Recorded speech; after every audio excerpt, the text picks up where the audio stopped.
Mais d'abord, 2 morts et un blessé grave dans une fusillade hier soir à Bobigny, au cœur de la cité du Chemin Vert. Les auteurs de la fusillade sont toujours en fuite ce soir.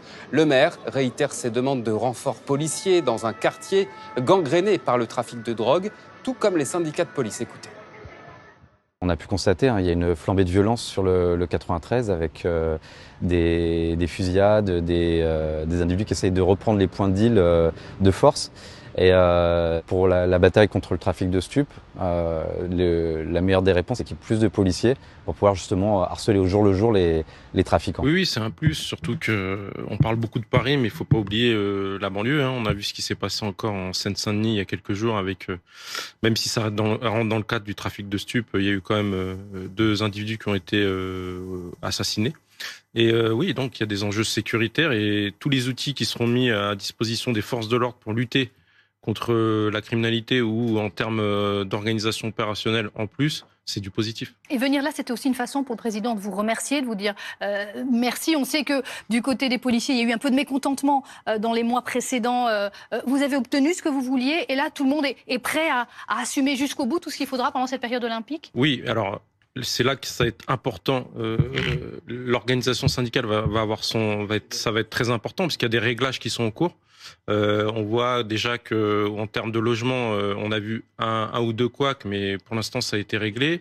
Faut que les collègues soient logés de manière correcte. Il faut qu'ils aient des repas, il faut qu'ils aient des boissons, il faut qu'ils aient des véhicules adaptés. Apparemment, c'est pas le cas dans certains tout ça, tout services. n'est pas encore réglé. Non, tout n'est pas encore réglé. Non, tout n'est pas encore réglé parce qu'on navigue un peu à vue. On s'adapte en fonction. Là, on commence à sentir quand même une grogne et c'est compréhensible, je pense, une grogne des restaurateurs.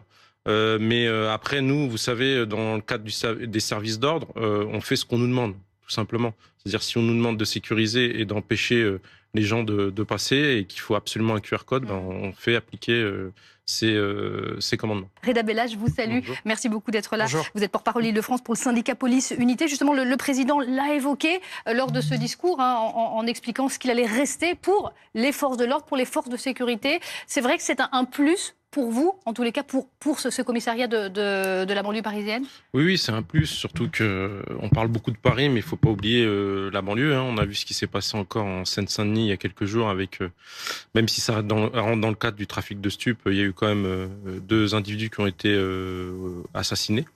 Et oui, donc il y a des enjeux sécuritaires et tous les outils qui seront mis à disposition des forces de l'ordre pour lutter contre la criminalité ou en termes d'organisation opérationnelle en plus, c'est du positif. Et venir là, c'était aussi une façon pour le président de vous remercier, de vous dire merci. On sait que du côté des policiers, il y a eu un peu de mécontentement dans les mois précédents.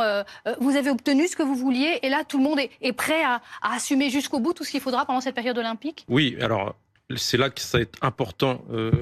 L'organisation syndicale ça va être très important parce qu'il y a des réglages qui sont en cours.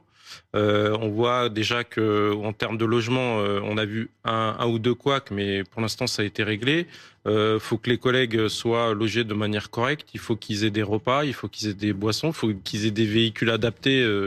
Apparemment, c'est pas le cas dans certains tout ça, tout services. n'est pas encore réglé. Non, tout n'est pas encore réglé. Non, tout n'est pas encore réglé parce qu'on navigue un peu à vue. On s'adapte en fonction. Là, on commence à sentir quand même une grogne et c'est compréhensible, je pense, une grogne des restaurateurs. Mais après, nous, vous savez, dans le cadre des services d'ordre, on fait ce qu'on nous demande, tout simplement. C'est-à-dire, si on nous demande de sécuriser et d'empêcher les gens de passer et qu'il faut absolument un QR code, on fait appliquer ces commandements. La méthode Coué, où vous êtes vraiment prêt, quoi? On s'est bien préparé et oui, je pense qu'on est prêt. Comme je vous l'ai dit tout à l'heure, il y a encore des petits réglages, je parle, parce que nous, notre organisation syndicale, la priorité, ça va être que ceux qui protègent les Français et ceux qui protègent les étrangers qui vont venir assister à ce magnifique spectacle, c'est que les conditions de mes collègues soient optimum. Parce que si un policier travaille dans de mauvaises conditions, il va pas bien travailler, tout simplement. Maintenant, le défi, il est là. Vous avez 2 grosses directions sur la région parisienne une direction et la préfecture de police qui gèrent le dispositif. Qu'est-ce que vous réclamez justement sur ces conditions? Il faut qu'elles soient optimum. Vous dites qu'il y a eu beaucoup de discussions en amont, déjà avec, à l'époque, Gérald Darmanin. C'est pas suffisant. Il y a encore des choses que vous réclamez sur ces conditions de travail? Là, on est plus sur l'aspect opérationnel. Parce qu'il faut savoir que nous, les organisations syndicales, on n'intervient pas dans l'aspect opérationnel, ce qui est normal. Par contre, là où notre rôle à nous en tant qu'organisation syndicale, ça va être de veiller à ce que les collègues soient dans les meilleures conditions possibles. On a vu qu'il y avait eu quelques couacs concernant les logements. On est encore dans des réglages sur la logistique au niveau des repas, des boissons, des temps de travail, parce qu'ils naviguent à vue. Vous savez, on ne dépend pas, bizarrement, on a l'impression de ne pas dépendre que du ministère de l'Intérieur ou de la préfecture de police. Tout le monde dépend un peu du comité olympique. Vous l'avez dit, de l'organisation. Parce que si tel sportif équipe réussit, vous allez avoir une délégation. Voilà. Si par exemple il y a 220 délégations, il faudra au moins le double en motard pour pouvoir assurer l'acheminement des délégations sur le lieu dit. Donc c'est tout un dispositif qui est mis en place. Et puis il ne faut pas oublier aussi, en amont, l'anticrime. Il ne faut pas oublier que ce genre d'événement profite toujours à une forme de délinquance mobile qui commence pour le coup se mobiliser entre les pickpockets, les vols à la sauvette, les cambriolages aussi en banlieue ou même sur toute la France, parce qu'on a aussi un peu déshabillé Paul pour habiller Jacques, faut dire la vérité. Et du coup, là-dessus, il y a des vrais enjeux aussi. Il faut qu'on continue à faire notre travail de police.